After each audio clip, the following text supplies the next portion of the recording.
aí, desde então, eu adquiri como hábito, antes de dormir, eu cantava uns mantras, depois eu fazia o Pai Nosso, porque eu gostei muito daquela história. E aí eu fui despertando um interesse na mística cristã. Quando a gente fala de mística, muitas pessoas falam assim, ele é místico, os cristais, a Cabala da Madonna, né, que aparece ontem, né, a mística como se fosse uma coisa assim esquisita. Na verdade, a mística fala dessa união da alma com a luz, com esse logos, a nossa alma, enquanto mora em nós, conectada com o Atma, o princípio logóico, o Cristo interior. Mística é isso, é a união. E ela vai ser tratada pelos antigos, pelos neoplatônicos, pelos orientais e pela Teresa. Uma coisa que me desperta, me empolga na Teresa, é porque ela vive num período e numa região que parece impossível você ter alguma coisa espiritual. Ela nasceu em 1515, que é o auge da Inquisição Espanhola, que é a descoberta das Américas. E a Inquisição Espanhola, a gente sabe que foi uma das mais duras, se não a mais dura da Europa. Então, como que uma alma vai buscar algo esotérico, espiritual, místico, naquele ambiente, naquela região, naquela época? Então, para mim, ela é um exemplo de como todos nós podemos, em algum momento, se a gente for sincero na nossa busca, nos colocar a serviço, que ela fala de Deus, mas é desse princípio divino em nós. E isso, se a gente fizer com o coração, com sinceridade, pode reverberar ao longo dos séculos. Hoje a Teresa é citada por todo mundo, estudada em ambientes católicos e não católicos. E ela vai usar a linguagem católica da época, né? Porque não tem como, ela nasceu ali. Mas quando a gente lê, a gente pensa assim, nossa, isso é quase herético que ela está dizendo. Como que ela conseguiu sobreviver naquele meio? Então eu queria trazer um pouco para vocês, um pouco da história dela e um pouco do que ela fala sobre esse mergulho no nosso castelo interior. Ela dizia que a nossa alma é como um diamante, um vajra, um diamante que habita no nosso coração e ele está no interior de um castelo. E esse castelo tem 7 moradas, ou 7 camadas, ou 7 antessalas, sendo que a 7ª é o trono do rei, o trono do diamante, onde está a sua majestade também. Ler a Teresa não é muito fácil para a gente hoje em dia, quando está acostumado com leituras mais modernas, porque ela tem esse estilo apologético, assim, ela se desculpa muito, uma mulher no meio da Inquisição, ousando escrever alguma coisa, com os inquisidores revisando o que ela está escrevendo. Então é até meio chato, assim, ela vai falando, se me desculpem, mas eu não sei de nada, quem sou eu para saber alguma coisa, mas eu estou falando aqui, e às vezes a gente fica assim, tá, para de se desculpar, vai, explica logo.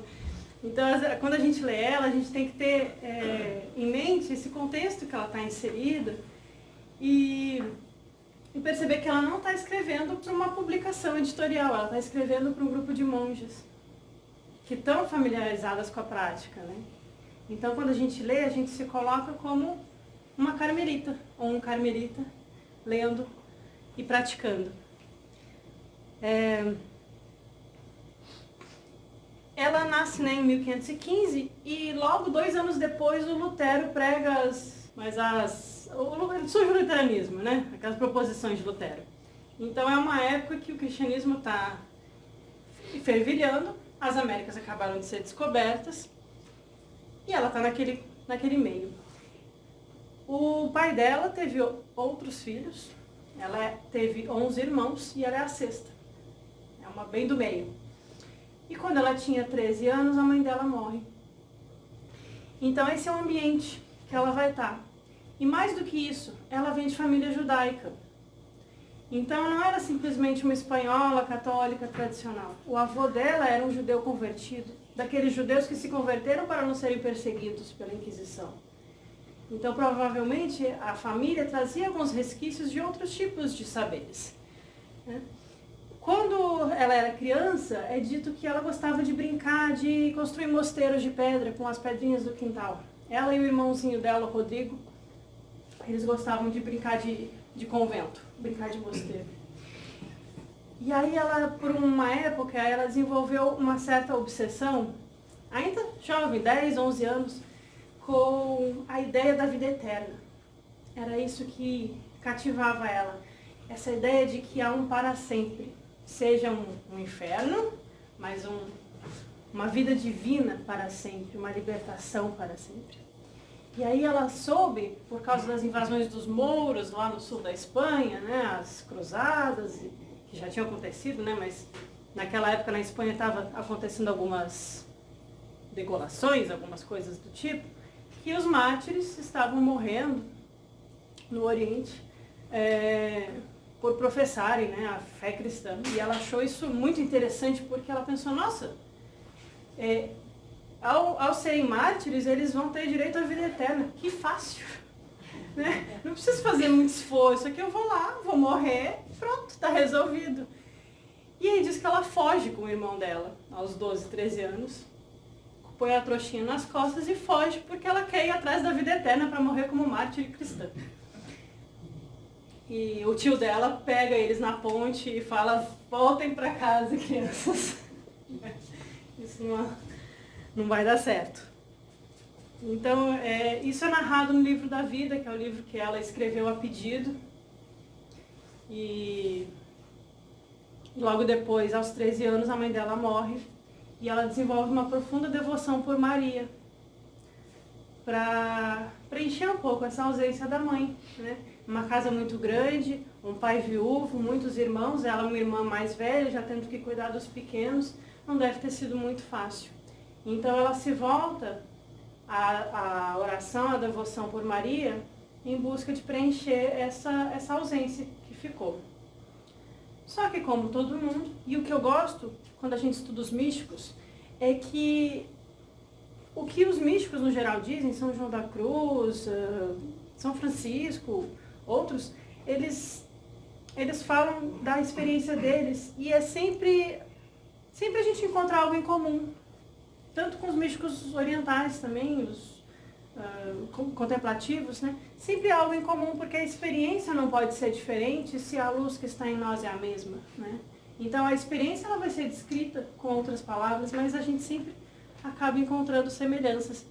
E ao mesmo tempo são pessoas reais, são pessoas com dificuldades, são pessoas com defeitos, são pessoas muito humanas. Então, quando a gente lê Teresa d'Ávila, a gente não está lendo uma santa, porque ela só foi declarada santa bem depois da morte. A gente não está lendo uma doutora da igreja, que foi um título que ela recebeu porque ela era muito literata. A gente está lendo uma alma em busca do divino, com experiências difíceis, com defeitos, mas que tinha algo para passar, num período muito difícil da Inquisição. Então, uma das coisas interessantes é que um dos maiores defeitos dela provavelmente fez o que ajudou ela a sobreviver naquele ambiente. Porque ao se desculpar muito, porque ela nos livros é sempre assim, ela está sempre se justificando, se desculpando, pedindo perdão, é uma humildade cansativa. Ao se desculpar muito, ela se coloca como não ameaçadora para os inquisidores. E o outro defeito que ela tinha, que vai aparecer agora na adolescência, né? A mãe morreu, ela se devotou a Maria, mas chega a adolescência, 15 anos, 16 anos, todos temos. O outro defeito é que ela era muito vaidosa. E ela gostava muito de ser apreciada, ela gostava muito de ser gostada, de ser querida por todos. Ela mexia nas coisas da mãe dela, que o pai dela não jogou fora, e aí ela descobriu que a mãe tinha joias, que tinha vestidos, aí ela ficava se emperequitando. Isso virou um problema para o pai dela. Imagina, 1500, a filha, ele viúvo com um monte de coisa para cuidar e a filha lá se enfeitando e se namorando dos primos. Ela conta isso, né, no livro dela. Então, por ela gostar muito de ser apreciada e ter essa postura muito humilde, os inquisidores talvez tenham pego um pouco mais leve com ela. Associado a isso, ela teve bons amigos espirituais, talvez, e alguns bons confessores que protegeram ela. Então, porque quando a gente lê a Teresa, ela está falando coisas que eram consideradas heresias, que você não precisa de um intermediário para encontrar Deus. Ela diz isso claramente. Mas de alguma forma isso passou. Numa época em que livros foram queimados, né? Então, bom, a mãe dela gostava muito de contos de cavalaria.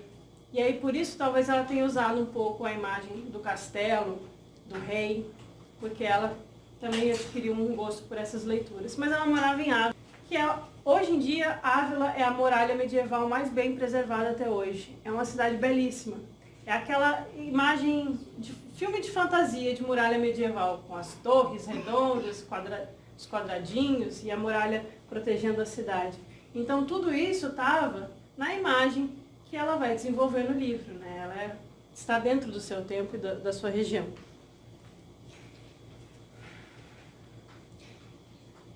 E aí, por causa dessa leitura dos contos de cavalaria, ela também, na adolescência, resolveu que ela queria encontrar um príncipe encantado dela, né? Porque a literatura de cavalaria sempre tem o príncipe no cavalo branco.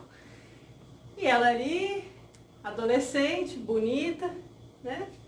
Com as joias da mãe, começou a dar problema para o pai. Não problema no que hoje em dia a gente consideraria. É um toque de mão, uma olhadinha, né? E o pai notou que tinha alguma coisa acontecendo. O que eu vou fazer com uma filha minha se ela engravida antes de casar, né? E aí ele pega a menina e enfia ela no convento. E isso foi a salvação dela. Às vezes acontecem coisas na nossa vida que parecem tão ruins e de repente elas se tornam coisas tão boas, né? E ela conta que ao estar no convento, ela não tinha mais o que fazer, senão a voltar aos interesses antigos da infância dela. E aí ela conta que ela esqueceu essas coisas de ficar de namorico com o primo e voltou a se dedicar à oração. Só que ela ficou muito doente. E aí ela foi mandada para a casa de um tio. E esse tio tinha alguns livros. E dentre esses livros, haviam livros sobre os padres do deserto, sobre a mística contemplativa, sobre a meditação cristã. E aquilo foi mexendo com ela. Logo, ela passou 2 anos no convento, ficou doente e foi para a casa do tio. Logo ela se curou. E aí ela voltou a morar com o pai dela. Não tinha, ele não queria que ela fosse freira, ele só queria proteger ela daquele momento de vida dela. E aí o pai, já com alguns filhos, tinham ido inclusive para as Américas. Aquele irmão dela que fugiu para morrer, ele morreu mais tarde no Chile. E aí o pai precisava de ajuda, ele precisava de uma filha mais velha, ela já tinha 20 anos, e queria alguém que cuidasse da casa. E aí ela passou 2 anos tentando cuidar da casa do pai dela. Mas ela queria ser freira. E aí ela conversava com ele, ele não deixava ela voltar para o convento. E aí ela pegou os livros do tio, estudou os livros, argumentou com base nos livros que ela precisava viver a vida contemplativa e ele não deixava. Então um dia ela se juntou com outro irmão e os dois fugiram de casa de novo. E aí ela foi para o Mosteiro da Encarnação, que é um mosteiro que existe até hoje, lá em Ávila, e se internou lá, voluntariamente. E aí, aos 22 anos, ela declarou que gostaria de seguir a vida monástica. E que o amor dela por Cristo era maior do que a vontade de ter um amor por um homem, né? Só que a Teresa, ela se sentia muito pecadora, muito pecadora, né? E o ambiente no Mosteiro da Encarnação não era muito bom. Ele não era muito santo, né? O mosteiro, ele é só um microcosmo da sociedade daquela época. Tudo que tinha na cidade tinha dentro do mosteiro. A ganância, a fofoca, a divisão de classe social. Aquele mosteiro era um mosteiro onde as meninas iam para viver junto com as suas criadas. Elas levavam seus baús, suas roupas luxuosas, e as mais pobres tinham que mendigar comida. No mesmo mosteiro, as freiras não eram iguais. Então era um ambiente que não era espiritualmente saudável. E a Teresa, se sentindo muito pecadora, resolveu que ia se mortificar. E aí ela começou a fazer jejum exagerado, começou a basicamente fazer muito jejum e ela ficou muito doente de novo. 2 anos depois, ela voltou para a casa do tio dela. E para fazer ela se animar, ele fazia ela ler em voz alta para ele obras de um místico chamado Francisco de Osuna, que também fala sobre vida contemplativa. E o que ele ensinava é que era possível alcançar a Deus através da oração de recolhimento. Só que novamente ela ficou muito doente, 24 anos. Isso foi um processo. E ela chegou a entrar em coma. Abriram a cova, fizeram extrema-unção, mas o pai dela não deixou que levassem o corpo. O pai dela não acreditou que ela tinha morrido. Até que 4 dias depois ela abriu os olhos e mexeu um dedinho. Agora eu imagino, hoje em dia a gente tem a equipe de enfermagem, né? Naquela época as escaras no corpo que devia ser de ficar deitada, a dificuldade. Fiquei imaginando. Não fui atrás, não consegui descobrir qual era a doença. Porque eu fiquei, que doença é essa que foi tão... Não consegui descobrir. Mas aí aconteceu que ela ficou 3 anos deitada. E por 3 anos a única coisa que ela tinha era a companhia dos livros e a conversa. Aos poucos ela foi recuperando o movimento dos membros. E eu não sei, talvez ela tenha tido sonhos e experiências enquanto estivesse deitada, mas era unicamente a ideia daqueles livros que mantinham ela viva e interessada. E aí um dia ela se sentiu bem o suficiente e ela pediu que fosse levada de volta para o convento da Encarnação. Até que as freiras que moravam com ela abriram as portas do quarto e encontraram ela rastejando no chão. 3 anos depois ela conseguiu começar a voltar a ter força de vida. E essa força ela conta que foi por causa da inspiração, das orações de recolhimento e da vontade de viver uma vida espiritual. Então ela ficou finalmente saudável e aos 27 anos ela está de volta no mosteiro. Só que aí ela abandona a vida espiritual. Tá tudo resolvido, né? Agora tô bem. Bom, coisas que acontecem no nosso caminhar, né? A gente tem altos e baixos.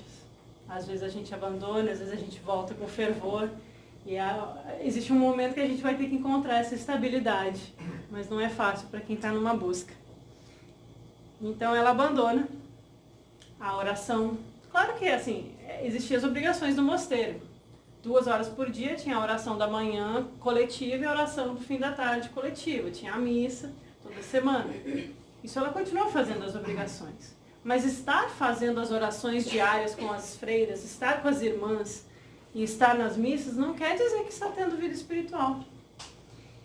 Então, ela começou a se sentir mais livre, mais velha, saudável e começou a receber visitas.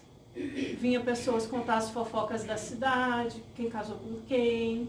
O mosteiro ainda era esse, que as mais ricas tinham chales bonitos, né? Roupas bonitas, mesmo sendo de freira, com detalhes bordados, as mais pobres não.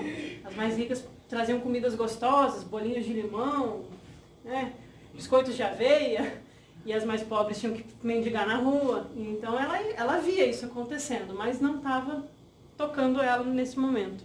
E ela ficou envolvida com as visitas e as frivolidades do mundo. Ela fala que por um tempo ela tentou viver as duas coisas ao mesmo tempo. Ela queria equilibrar o estudo teológico e a prática da oração com a vida mundana, sendo freira. E isso é impossível. Então ela parou de meditar, ela parou de fazer oração silenciosa e ela sentia muita vergonha. Muitos de nós aqui talvez já tenham sentido vergonha de ter tido um ano bom na nossa vida espiritual e aí depois as coisas do mundo vão nos afastando e aí você até quer voltar a meditar, mas você pensa, nossa, mas será que eu mereço? Será que eu dou conta? a gente tem uma dificuldade de se reconectar quando a gente perde, né? E aí ela sentia vergonha de meditar e tinha abandonado completamente. Só que nesse período que ela ficou doente, em coma, que o pai dela salvou a vida dela, quando ela voltou muito assim ávida pela oração, nos 3 anos na cama, o pai acompanhou. E o pai despertou interesse também pela oração silenciosa. E aí o pai dela perguntava para ela nessa época, você está orando, está fazendo a sua... Não é a oração em grupo, é a sua oração silenciosa. Você está fazendo a sua, e ela tinha vergonha de dizer que não. Porque o pai estava tão... E ela... Não. E aí um dia... conta, né, que ela pediu para as irmãs prenderem ela na hora da oração dentro da capela e trancar a porta e não deixar ela sair. E ela ficou lá por 1 hora, mas que ela ia fazer isso todos os dias até que ela conseguisse voltar a fazer a meditação silenciosa dela. Só que nesse dia ela não conseguiu. Ela ficou distraída contando quantos tijolinhos tinham na capela. Mas ela não ia sair de lá enquanto não passasse a hora.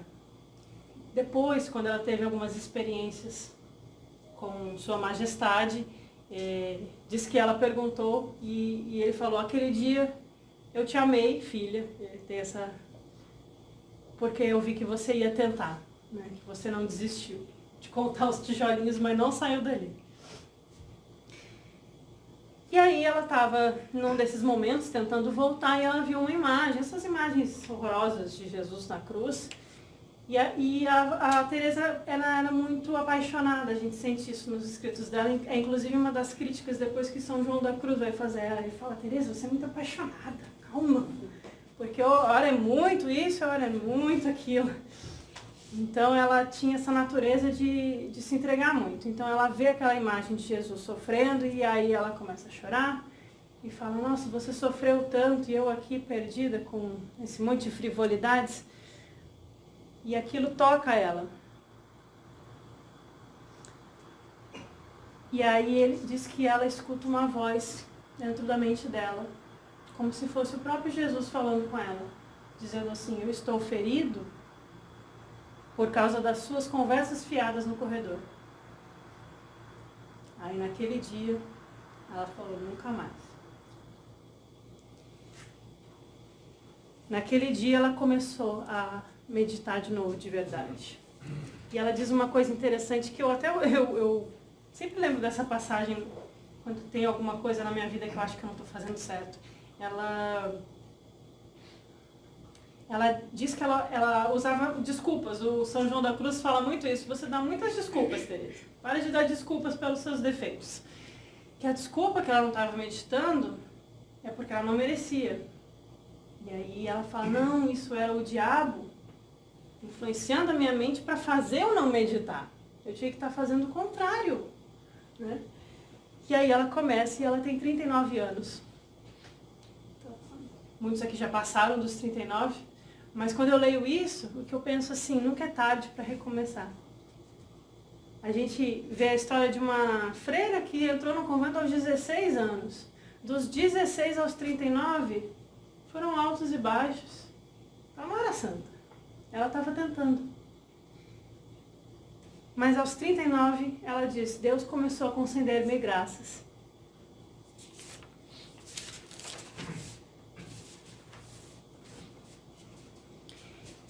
E aí uma das coisas mais importantes das experiências dela foi essa compreensão de que não há necessidade de intermediários para Deus. Ela fala Deus e diabo porque é a linguagem da época. Aqui na loja a gente entende Deus como o princípio divino, seja o Logos, o Christus ou o Atma. E como os gnósticos dizem, lá nos apócrifos cristãos, o diabo pode ser o nosso falso espírito, que é tudo aquilo que nos instiga a paixões, a vícios, a pecados, aquela nossa natureza ignorante, apegada ou com aversão no budismo, que faz a gente cometer erros. Então, quando ela percebe que não há necessidade de intermediários, ela mergulha na oração e começa a ensinar isso para as amigas mais próximas. Só que aí todo aquele ambiente do convento, de frivolidade, de fofoca que vem trazendo do mundo externo, de diferença de classe social, ela começa a pensar, elas não estão levando a sério o Evangelho. Eu quero seguir o Evangelho e aqui eu não estou conseguindo. Não existe silêncio, o ambiente é impróprio e as pessoas não estão preocupadas com o Cristo de verdade. E aí ela vai para a Madre Superior e pede, eu quero fazer uma reforma aqui no convento. Só que era um convento de 300 freiras, não era um conventinho. Era basicamente uma mini sociedade ali dentro. E aí não aceitaram a proposta dela. Então ela decidiu que ia sair, pediu autorização, nessa época você tem que ter autorização do papado, sei lá. E ela decide sair e fundar um outro convento, as Carmelitas Descalças. E o primeiro convento que ela cria é o convento de São José, porque ela era devota de Maria e de José também. Quando a gente lê sobre as Carmelitas, ou sobre a Teresa, tem livros, Teresa, a grande mística espanhola, a gente pensa numa coisa grandiosa. Mas, novamente, o que a história dela me ensina é que uma pessoa, ou poucas pessoas juntas, quando trabalham com sinceridade, com verdade, e com uma conexão com o divino, e com a ajuda, talvez, dos seus superiores, elas conseguem perdurar ao longo dos séculos. O que elas fazem cresce, fortalece, se espalha e continua. Porque ela saiu do convento da Encarnação, que era enorme, com 4 amigas, para fundar as Carmelitas Descalças, com votos de pobreza, austeridade, e era muito simples, era muito fácil, era só seguir o Evangelho à risca. Lá não haveria diferenças entre elas, e o objetivo principal era a prática constante da oração. E a subsistência, elas iam ter que se virar. Não tinha mais essas coisas de doações, de famílias ricas para conseguir ter domínio ali naquele meio. A Teresa tinha algumas visões, começaram a aparecer mais depois dessa época, e ela tinha muito receio de estar sendo tentada pelo diabo. Talvez hoje em dia a gente ia dizer receio de estar sendo obsediada por uma entidade. Não sei. Mas ela sempre se volta para os seus confessores, né? A mulher medieval, ela não tem muita voz, principalmente na Espanha. Então ela sempre busca a confirmação com os confessores, um pouco por resguardo, um pouco por segurança. Mas quando ela conta para eles as suas visões, alguns acham que ela está sendo obsediada pelo diabo e outros acham que ela está imaginando. E ela se sente profundamente sozinha, sem ter com quem conversar essas coisas. Ninguém ajudava ela. E ela ela era muito crítica. Então ela começou a se auto-investigar para ver se era real ou não. E aí ela concluiu que eram reais. Depois de algum tempo, diz que o mestre aparece para ela mostrando primeiro só assim, ó, o bracinho, para não assustar. Depois mostra o pé com um pedaço da roupa. Tem uma passagem muito bonitinha que diz que ela estava descendo uma escada do convento e ela vê um menino. E aí o menino pergunta, quem é você? E ela fala, sou Teresa de Jesus. Porque Ávila é como a gente chama hoje, né? Chama Teresa de Jesus. E você quem é? Sou Jesus de Teresa. E aí ele some. Então tem alguns momentos assim. E ela disse que ela concluiu que eram experiências reais porque essas experiências transformaram a vida dela positivamente. E encheram a alma dela com uma sensação de profundo amor. Então isso não poderia ser obra do diabo, ela disse. Então ela começa a ensinar. E uma das coisas que ela enfatiza muito é a importância da gente abandonar a nós mesmos, enquanto nosso eu pessoal. Ela fala que nós estamos muito preocupados com a nossa autoimagem, porque ela percebia isso nela. Não é porque ela está vendo nos outros. Ela sabia que ela era vaidosa. Então a gente está muito preocupado com a nossa autoimagem e o que pensam de nós. Um místico não deve se importar com isso. Um místico só deve se importar com sua relação com Deus. E isso é do íntimo, isso é no silêncio. E ninguém tem nada com isso. Tem até um poema dela que ela termina e ela diz assim, que na solidão deixe que eu prove meu valor a vós. Então o que está na superfície não deve importar.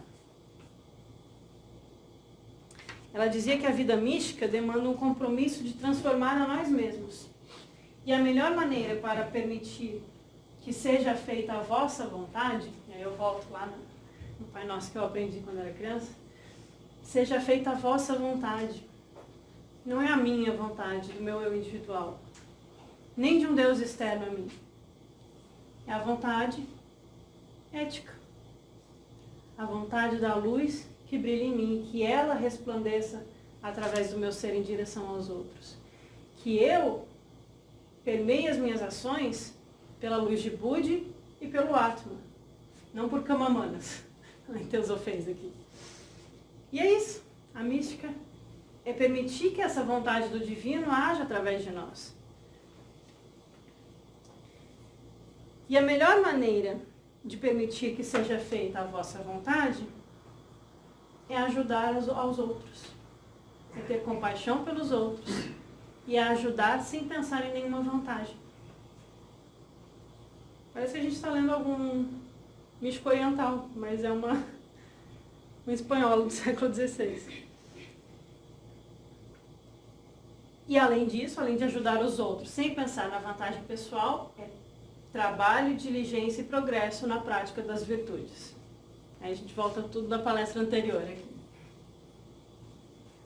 E a Teresa, ela tinha uma característica interessante, que ela acreditava muito, ela confiava muito em Deus. Ela confiava que as coisas seriam como deveriam ser. Ela se entregava muito, né, por essa natureza apaixonada. Então, ela falava, se é para eu ficar doente, então eu vou ficar doente e não vou ficar sofrendo por causa disso. Se é para dar certo, vai dar certo, eu vou me esforçar para que dê certo, mas se não der, não deu. Porque seja feita a vossa vontade, não a minha. Então, ela se colocava como um instrumento do trabalho do divino. E hoje em dia, na nossa cultura, é o oposto, né? O que eu ganho com isso? O que tem de bom para mim nisso? Ela fala, não tema que o Senhor fale contigo, que Ele fale em te auxiliar, porque o que tiver de ser, será. Nas nossas dificuldades encontramos aprendizado, e às vezes é para um bem maior. À medida que tentamos... isso é interessante. À medida que a gente começa a tentar viver o divino, ela vai dizer que vai ficando mais difícil.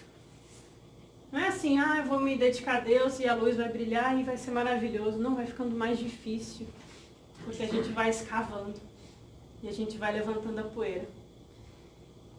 E aí é preciso que haja um esforço consciente, porque os diabinhos vão nos boicotar.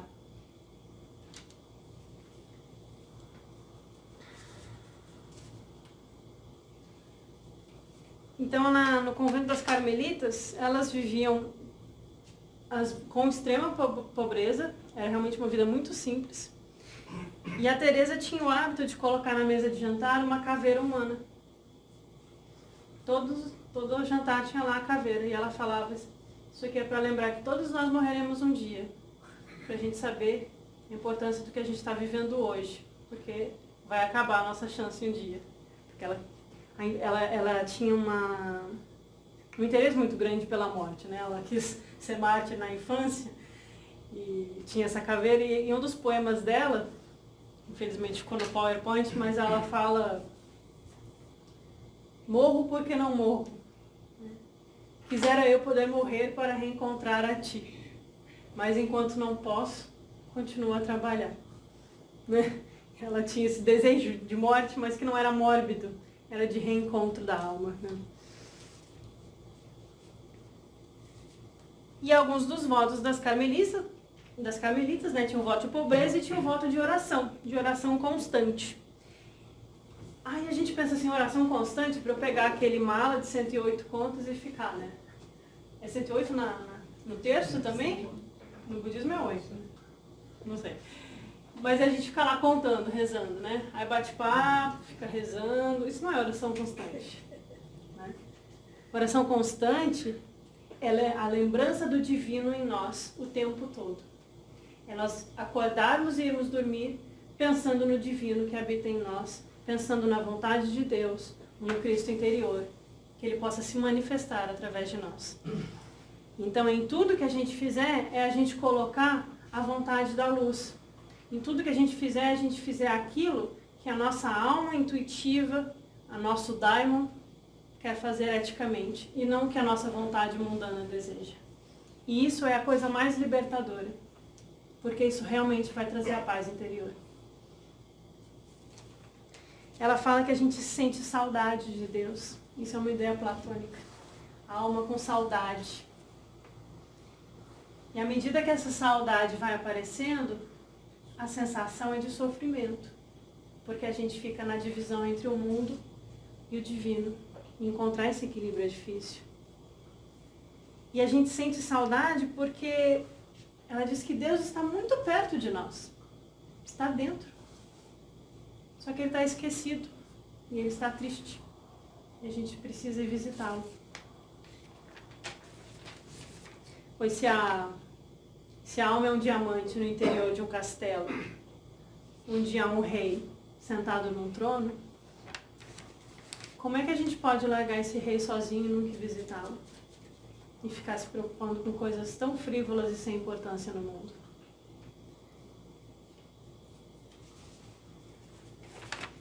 Estou me perdendo aqui. Esse aqui já foi, esse já foi.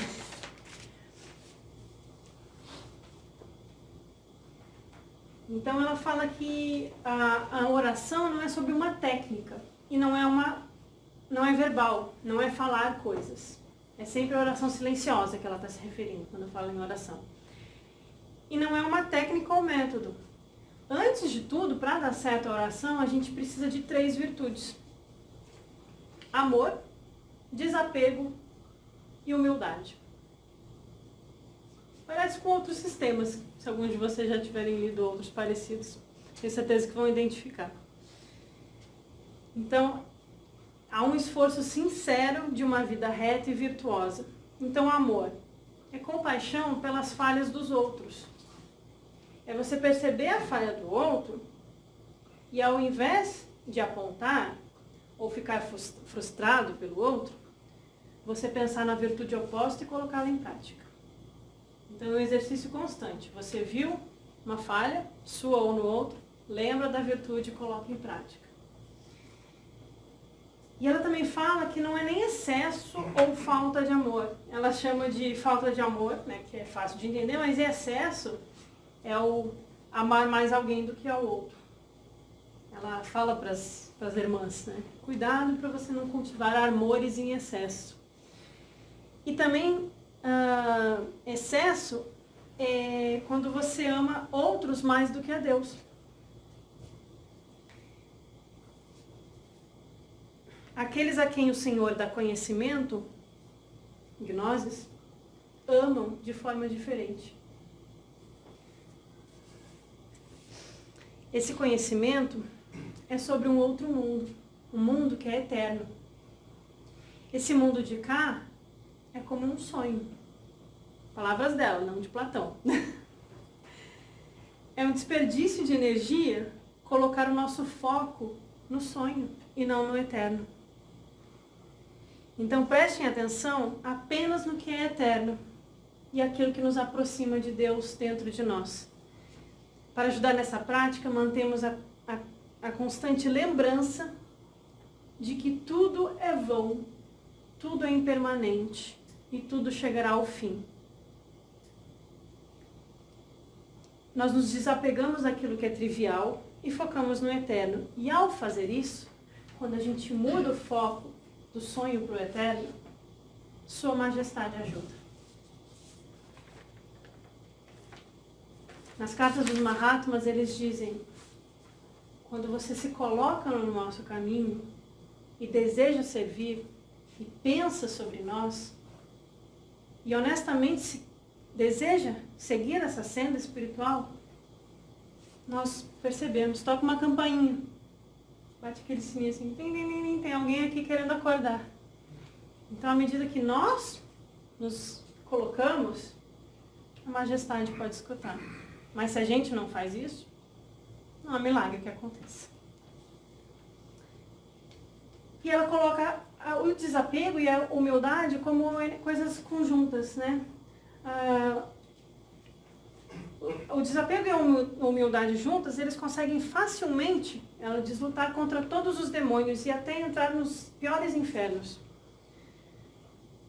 Pois se a pessoa não teme nada, se ela é humilde e desapegada, ela não teme enfrentar os demônios e os infernos, porque ela está com Deus. Ela não se importa de perder as coisas, ela não se importa de adoecer, ela não se importa de ter um prejuízo financeiro, ou de ser mal vista pelos outros, porque ela só faz a vontade do divino que habita nela, ou do mestre. Quem é humilde não liga para o eu. O livro dela é muito gostoso de ler nesse sentido, ela dá muitas inspirações práticas, assim, porque na convivência ali com as freiras, surgem coisas do cotidiano, de quem comeu mais, quem comeu meu bolinho de ontem que eu deixei na geladeira, quem vai rezar hoje, fulano desafinou, surgem essas coisinhas, né? Então é uma conversa gostosa quando a gente está lendo. Quando a Teresa tinha 52 anos, ela conheceu São João da Cruz, ele era 27 anos mais novo que ela, mas ele parece ser muito mais profundo e elevado do que ela. E ela foi a mentora dele e ele foi o instrutor dela, de certa forma. É muito bonito. Só que, eu dei um pulo. Nessa época, ela já tinha fundado outros conventos. Ela achava que queria viver uma vidinha simples ali com as freirinhas. Começou com 4, vieram 6, 12. E por um tempo foi isso. Mas, de repente, surgiu a necessidade de outros mosteiros serem fundados. Então ela começou a fazer muitas viagens e fundar outros conventos. Toledo, Oi? Toledo?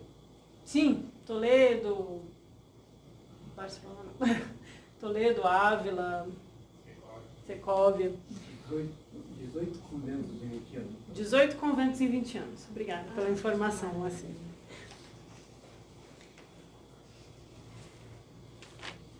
E aí o João da Cruz, ele auxilia também nessas fundações, surgem outros personagens, Dom Pedro de Alcântara, outros. E é nessa época que ela vai escrever o livro que eu coloquei no título da palestra, que é Moradas ou Castelo Interior. Ela tinha escrito já O Caminho da Perfeição, que é para esse pequeno grupo de freiras, a pedido. Depois, a pedido, novamente, ela escreve o Moradas. Parece que ela não se sente muito capaz de escrever. Tem uma certa relutância. Mas os seus confessores ou as freiras falam, põe isso por escrito, porque está difícil de te acompanhar. E aí ela atende o pedido.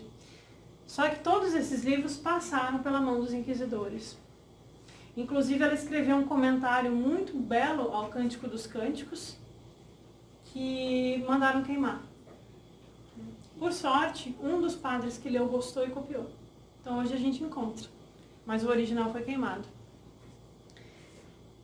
Então o tempo todo, quando a gente lê a biografia dela, ela está tendo que se explicar sobre as experiências e as visões e as coisas que ela escreve, porque imaginem, né, uma mulher falando que conversou com Jesus e o bispo da paróquia não pega bem. Então, ela é chamada no Tribunal da Inquisição algumas vezes para se explicar. Eu imagino o medo e a coragem que deve ter sido enfrentar esse momento. E aí, nesses momentos que vocês já devem ter visto aquela estátua, tem uma estátua de Teresa levando uma flechada de um anjinho, uma estátua famosa que aparece em obras de arte, capas de livro por aí. Ela diz que em algum momento que ela tinha essas orações de recolhimento, e eram experiências muito profundas. E em um momento ela viu um pequeno e belo anjo de luz resplandecendo com fogo. E ele pega uma flecha flamejante e enfia em seu coração. E ela diz que sente uma dor muito grande, mas que é uma dor muito cheia de amor. E é por isso que tem essa imagem famosa da flechada no coração de Teresa.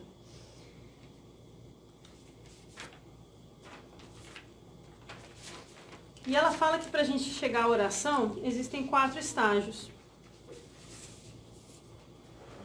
Começa com a oração vocal. A oração vocal a gente procura estabelecer um diálogo com o divino. Não bater um papo nem pedir coisas para si mesmo. Mas dá um espaço para esse divino em nós e dá um espaço para o mestre.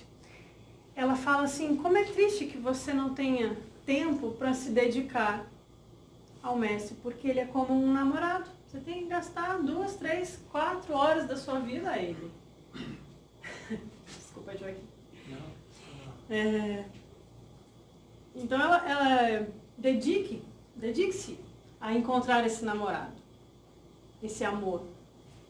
Converse com esse divino. E à medida que você conversa, fique em silêncio. E ficando em silêncio, permita que ele fale a voz do silêncio. Só que ela fala que é muito difícil. No início, a gente tem uma resistência enorme, porque a gente está acostumado com as nossas atitudes condicionadas. A gente está acostumado a cultivar os nossos vícios, as nossas vontades pequenininhas, as nossas vontades mesquinhas. A gente tem preguiça, a gente tem desatenção, desinteresse, e a gente inventa desculpas o tempo todo. Sempre tem alguma coisa para fazer antes de meditar. Então ela fala que é como você criar um jardim florido e regar ele com um balde. Você tem que caminhar até o poço, pegar o balde.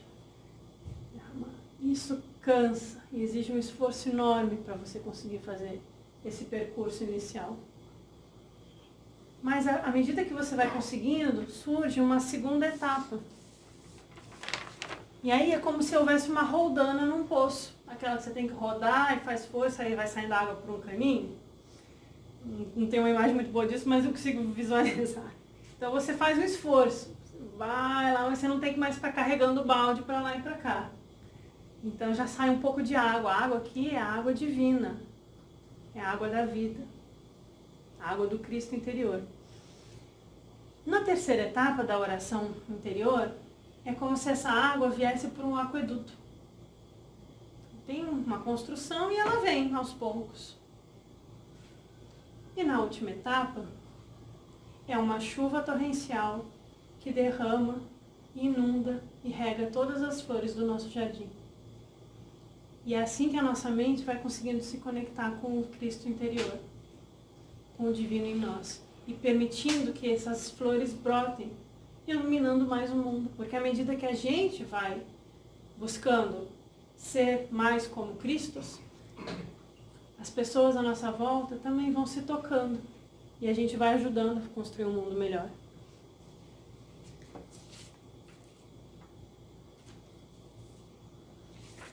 Bom, como está o tempo? Não sei se vai dar um tempinho. Então ela vai dividir o castelo interior em 7. Eu trouxe algumas passagens, acho que não dá tempo de todas, mas só selecionar algumas. Então a primeira morada, que é essa da oração verbal e de tomar um tempo para o seu namorado, ela faz considerações sobre a grandeza do Senhor e sobre a condição da alma em estado de graça. Ela fala muito sobre isso para estimular que a gente saia da preguiça, porque o primeiro passo é o mais difícil. Ela fala que o Senhor se comunica com a alma a partir dali.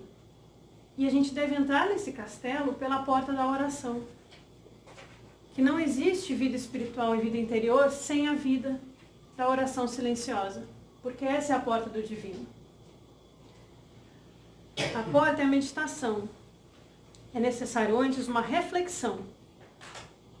É muito bom, ela diz, é sumamente bom entrar primeiro no aposento do conhecimento próprio, antes de voar aos outros. Ter calma e entrando aos poucos.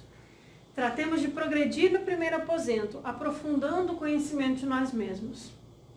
Saindo da vida automática, a gente começa a olhar para dentro, porque a gente quer buscar a virtude e se dedicar a uma vida espiritual. Se não procurarmos conhecer a Deus, jamais acabaremos de conhecer a nós mesmos. Não é o Evangelho de Tomé. Teresa falou. E aí, quando você consegue começar essa prática, sair da oração verbal e começar autoconhecimento, não gosto muito de usar essa palavra, mas é isso, a gente consegue ir para a segunda morada. São 7. Estamos entrando na segunda. Na segunda, a alma precisa lutar. A segunda, ela é difícil. A segunda é aquela porta que a gente abre, olha tudo bagunçado e fala, amanhã eu arrumo. A segunda é aquela reforma que a gente não quer fazer em casa. A alma precisa lutar para adentrar-se mais, pois o Senhor chama. A alma começa a ter saudade. A gente começa a ouvir os gritos de Sofia lá no fundo, a Sofia Intuição. Diz, vem me escutar. Mas as forças do mal fazem guerra. Porque quando a gente começa a escutar, as outras forças também começam a tentar não perder o seu time de campo. É necessário perseverança. É para as pessoas que já percebem um pouco mais a importância de ir ao interior. A segunda morada é uma morada que leva ao sofrimento. E ela dedica boa parte do capítulo a avisar isso às freiras. Vai doer, mas continua. Tem que ser corajoso para escutar o chamado da alma. Ela chama que é preciso de uma determinada determinação. Uma viga, assim, tá? Ser muito determinado para conseguir passar da segunda morada. Terrível é a guerra que aqui fazem os demônios. Os tormentos são muito maiores do que na sala anterior. É quando a gente começa a meditar, e a gente que antes se achava tão bom, pacífico, legal, gente boa, a gente descobre o poço de vício, de defeito, de coisa ruim que tem dentro de nós. E aí a gente não quer olhar. Os tormentos são maiores. Porque antes, na sala anterior, a alma era surda e muda. E se ela não ouvia, ela não tinha desejo de falar. Na segunda morada, o intelecto está mais vivo. Você começa a compreender mais. E as faculdades são mais hábeis. Os demônios põem-se a representar como cobras, os prazeres mundanos, como sendo quase eternos. Então você começa com uma aspiração espiritual. Você fala, vou meditar. Aí você começa a meditar. Aí na hora que você começa as outras coisas. Ai, aquela pessoa que eu não falo faz tempo. Nossa, eu queria tanto ir naquele lugar. E aqueles prazeres, e as viagens, né? Tudo que a gente gosta começa a querer chamar a nossa atenção. Os prazeres mundanos parecem ser eternos. Começamos a relembrar os amigos, os parentes, a estima que as pessoas têm por nós, as mensagens no WhatsApp. Surgem 1000 e outras dificuldades imaginárias. E é quase sempre nessas moradas que começam a aparecer os desejos de fazer penitências, como ela tinha feito lá atrás na vida dela. E foi um erro. Porque a gente fica envergonhado e aí a gente quer se auto-mortificar, mas isso também não ajuda o caminhar espiritual. A vergonha deve vir com uma mudança de atitude interior, uma transformação, a vontade de se arrepender e fazer melhor, mas não para auto-mortificação. Nessas aflições, a alma não sabe mais se vai adiante ou se volta, porque dá medo nesse momento. Por outro lado, a razão lhes faz ver o engano que está em dar valor às coisas humanas. Então a gente começa a ter aqueles longos diálogos interiores, que um lado nosso quer muito uma coisa, mas a alma e a razão diz não, não é por aí. A razão faz ver o engano em comparação ao sumo bem, ao qual a alma aspira, que é muito mais importante. E aí ela diz, a fé sem obras, que valor pode ter?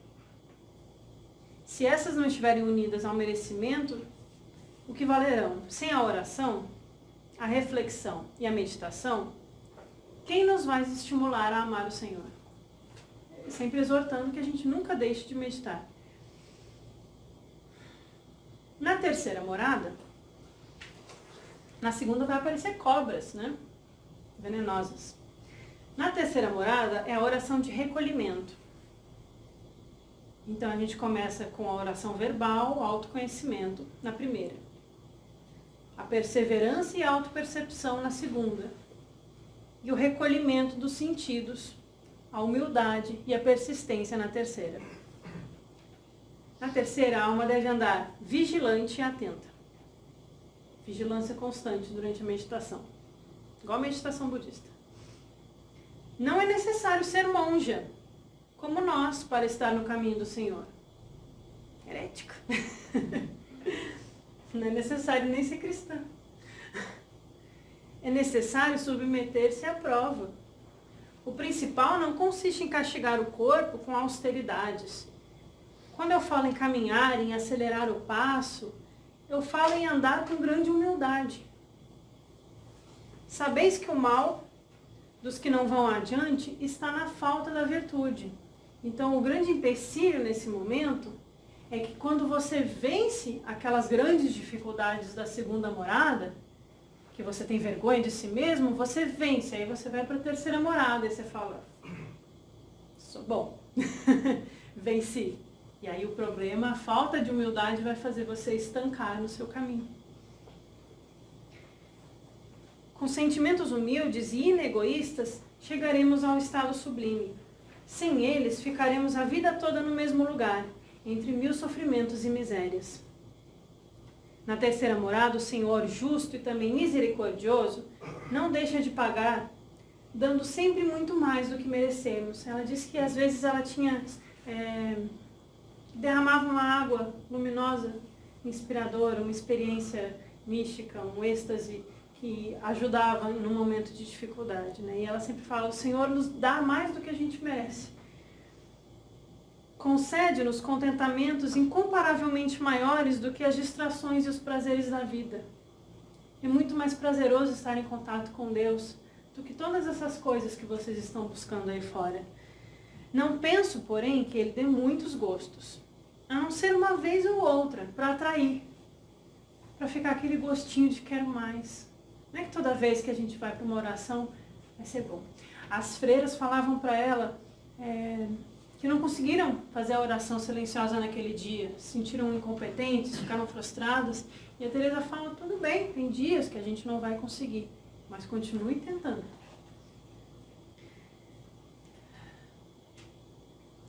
Então ele dá essas gotas de experiência espiritual para nos atrair. E nesses momentos, dá a experimentar o que se passa nos demais aposentos. Ou para dentro, né? Nos demais aposentos. Dá um vislumbre. Olha, que tem mais coisa para dentro. Não desiste agora.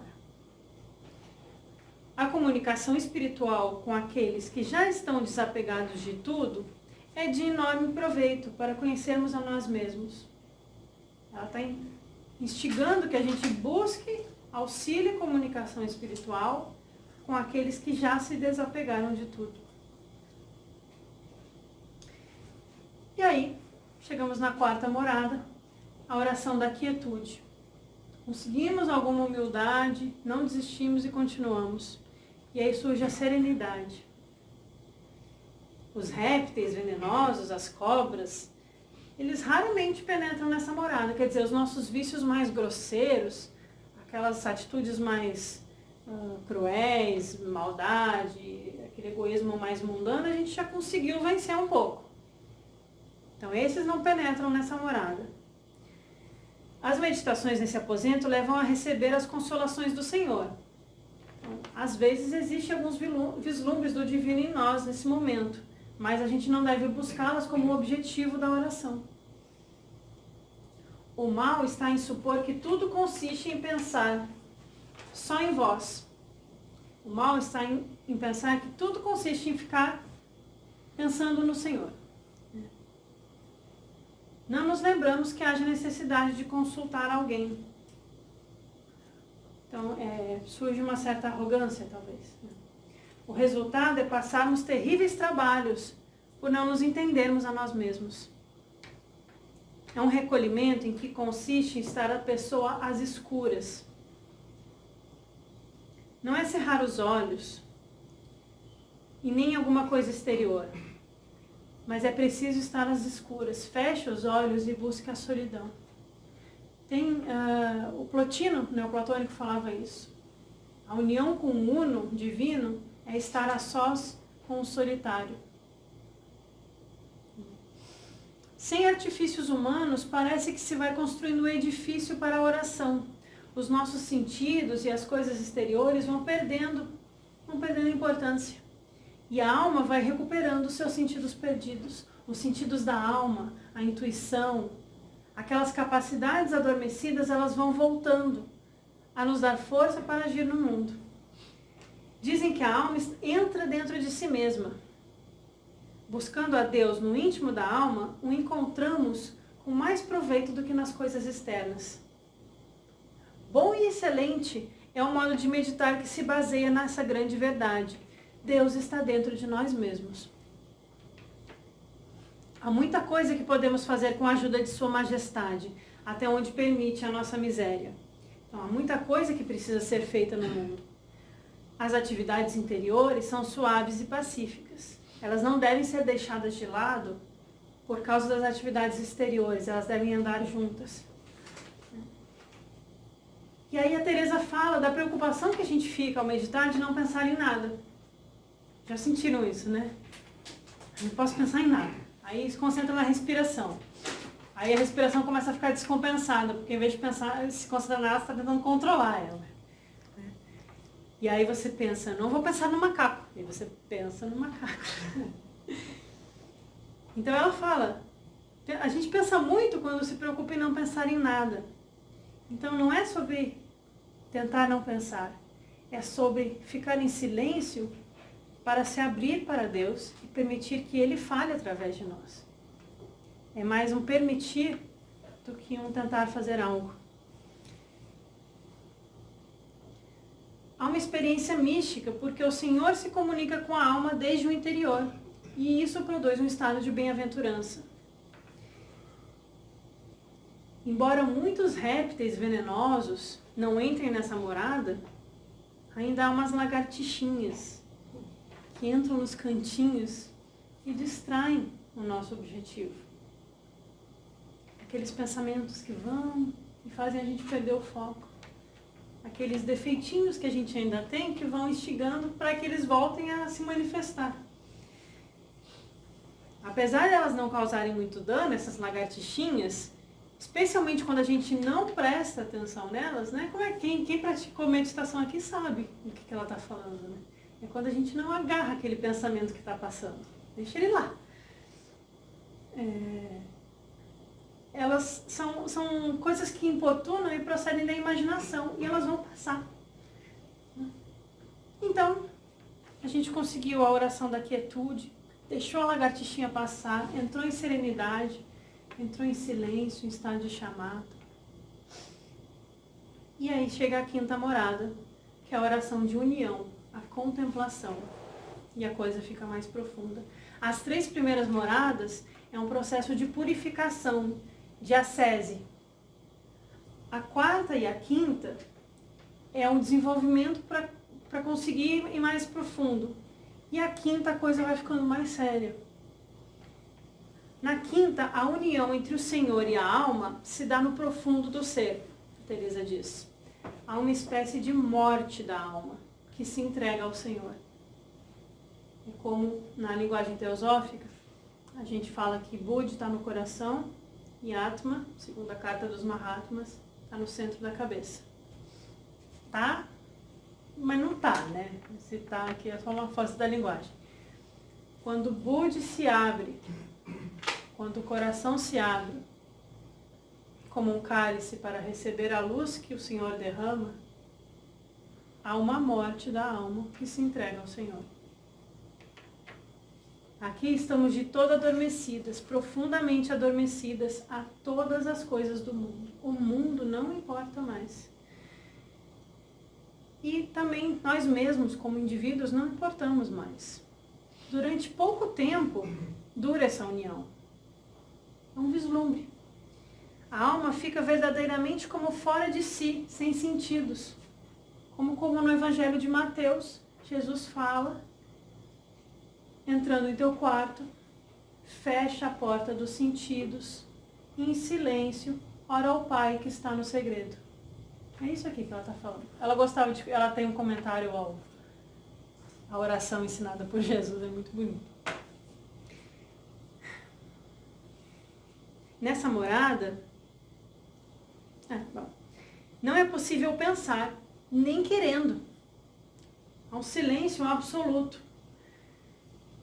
Nem é preciso prender a imaginação com artifícios, não é preciso botar mais um foco meditativo, que cada vez que você pede, você precisa voltar para ele para fazer a prática da meditação. O silêncio foi estabelecido. Está como quem morreu inteiramente ao mundo para viver em Deus. Nessa morada não penetram lagartixas, por mais delgadas que sejam, porque não há imaginação, nem memória, nem intelecto. Deus está em todos os seres por presença, potência e essência. A alma pode alcançar outro modo de união, mais divino que esse, e para isso é importante o amor ao próximo. Esse é o próximo passo. Sem isso não há. Havendo caridade, alcançaremos Sua Majestade e a divina união. Na oração de união, Sua Majestade concede um encontro. Aproxima-se de si, mas é só uma entrevista, que dura pouco tempo. Aqui é a contemplação. A gente contempla o divino em nós. A quinta morada. Na sexta morada, a gente tem o noivado espiritual, ou a união, que é a união mística, que os místicos falam. O Senhor fala à alma, muitas vezes, juntamente com o que se ouvem, compreende-se muitas outras coisas que não são comunicadas sem palavras. Então há uma abertura para a intuição. Tudo se passa no mais íntimo da alma. As palavras do Senhor ouvem-se muito claramente e muito em segredo. O próprio modo de as entender e os efeitos operados na visão asseguram e convencem que ali o demônio não tem parte. Então ali mal algum consegue entrar. Você está vibrando, resplandecendo na pura luz divina que habita dentro de você. Se Deus habita em nós, claro está que alguma dessas moradas é como um camarim celeste. Nem sempre o Senhor permite à alma ver tais segredos durante o êxtase. Algumas vezes, Ele gosta que a alma saia da absorção e veja de passagem o que se encerra naquele aposento. E ali grandes segredos podem ser revelados. Ao tornar a si, ao voltar para si, abrir os olhos, voltar ao mundo, a alma conserva uma lembrança das grandezas que viu. Tenho para mim que não se trata de verdadeiros êxtases se a alma não entende esses segredos. Então não adianta só ficar tendo experiências, é preciso compreender isso e trazer. Num instante, manda que se fechem as portas de todas as moradas, ficando aberta somente a sala onde a alma se encontra. Tudo aquilo que nos distrai não tem mais vez. E afim, nesse momento, podemos dar entrada à Sua Majestade, o diamante que resplandece em nós na sétima morada. E essas são as moradas da Teresa. Obrigada. Espero que inspire um pouco a gente.